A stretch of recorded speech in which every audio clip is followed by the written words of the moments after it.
오늘 본문은 어제 본문에 이어서 예수님께서 부활하신 것이 참으로 사실이고 죽은 자의 부활 역시 확실한 진리임을 논증하는 부분입니다. 우리가 사도신경을 고백할 때 예수 그리스도께서 죽으신 3일 만에 부활하신 사실과 또 몸의 부활을 믿는다, 이런 내용을 우리 고백하는데요.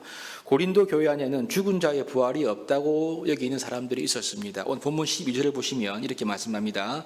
그리스도께서 죽은 자 가운데서 다시 살아나셨다 전파하셨거늘 너희 중에서 어떤 사람들은 어찌하여 죽은 자 가운데서 부활이 없다 하느냐, 이렇게 바울이 시작하고 있습니다.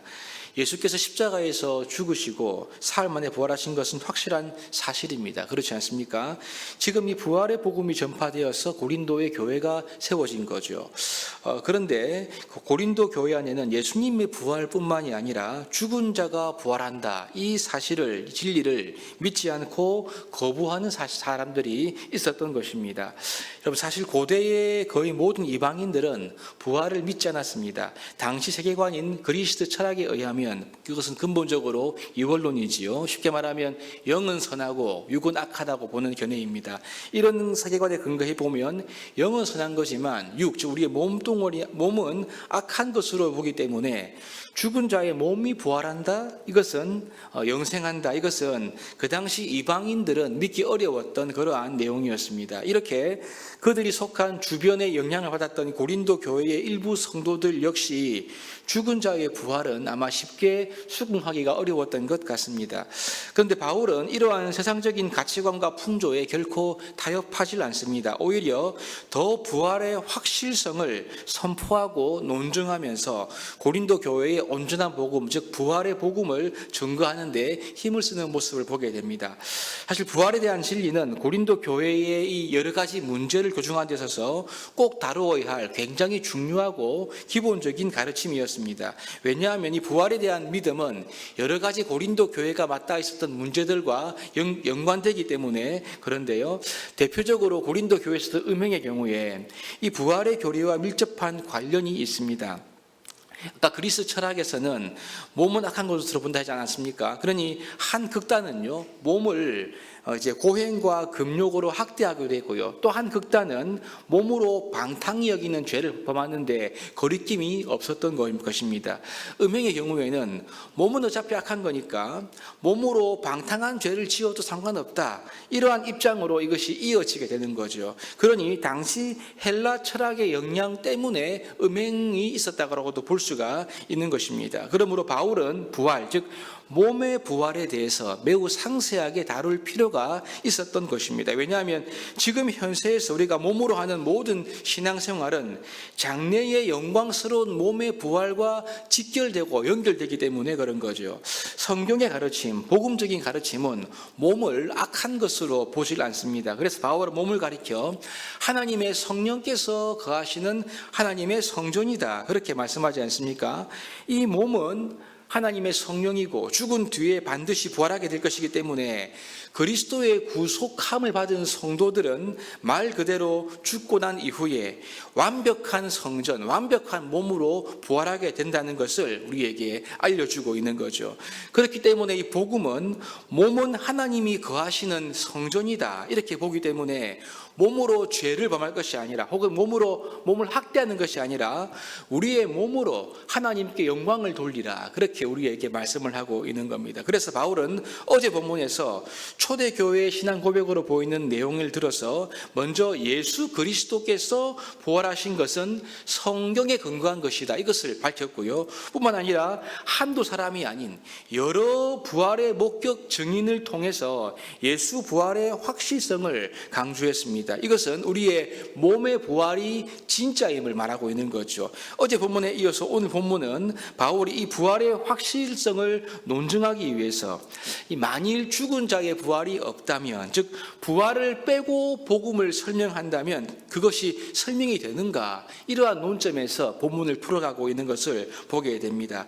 여러분, 부활이 기독교 신앙의 핵심이기 때문에 부활이 빠져버리면 우리의 신앙생활이 그만큼 문제가 있다는 것을 바울이 말하고 있는 거죠. 본문 13절에 보시면 만일 죽은 자의 부활이 없으면 그리스도도 다시 살아나지 못하셨으리라 라고 말씀하고 있습니다. 이 말은 그리스도의 부활이 있었기 때문에 죽은 자의 부활 역시 있게 될 것이다. 이렇게 바울이 말합니다. 그리고 14절부터 19절까지의 말씀은요, 그리스도께서 부활하지 않으셨다고 한다면 우리가 전파하는 복음이 헛되다. 더 나아가 복음이 거짓말이 되고요. 또 그 자연히 그럼 복음이 거짓말이니까 우리의 믿음은 헛된 것이 되는 것입니다. 필요가 없는 것이죠. 그럼 죄 사함도 필요가 없는 것이고 그리스도를 믿고 죽은 사람들도 영영 죽을 수밖에 없다는 것을 말씀하고 있습니다. 그럼 이 생을 넘어서 장래의 소망은 아예 사라져버리고 만다. 이것을 지금 바울이 논증하고 있는 것입니다. 결국 그러면요, 우리의 지금의 믿음은 아무런 쓸데가 없는 것이 된다. 언제요? 부활이 없으면 그렇다. 그러면 그 믿음을 붙드는 그리스도인들은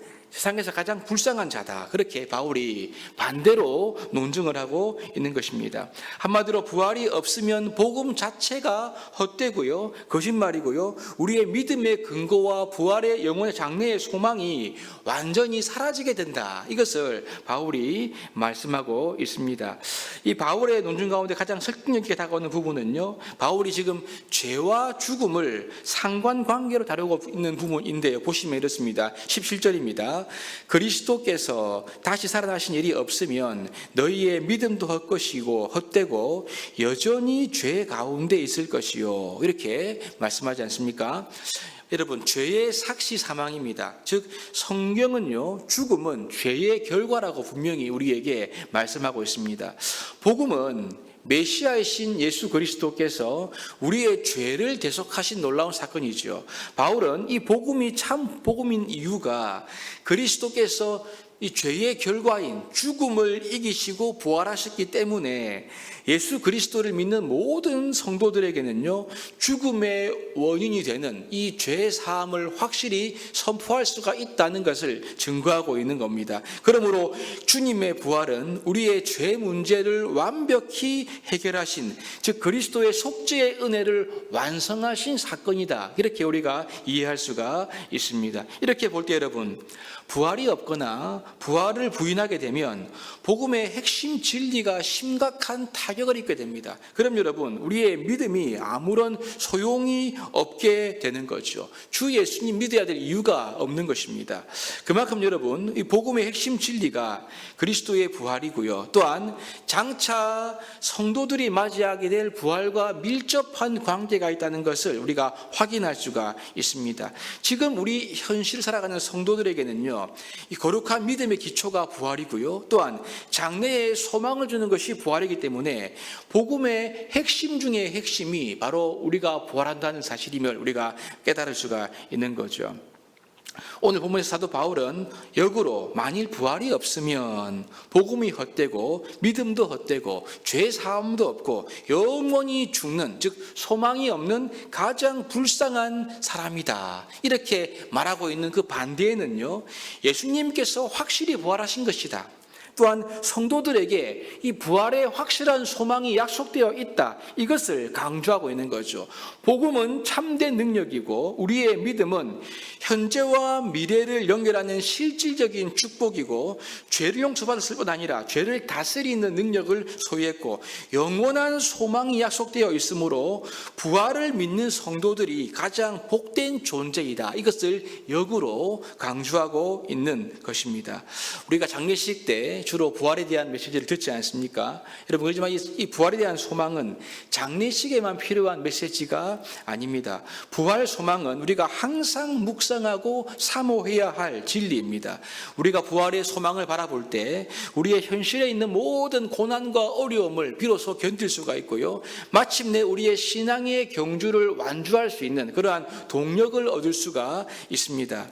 올림픽 금메달이 목표인 선수는요, 그 목표를 이루기 위해서 내가 해야 될 일과 하지 말아야 할 일, 훈련들을 잘 분간할 수 있지 않습니까?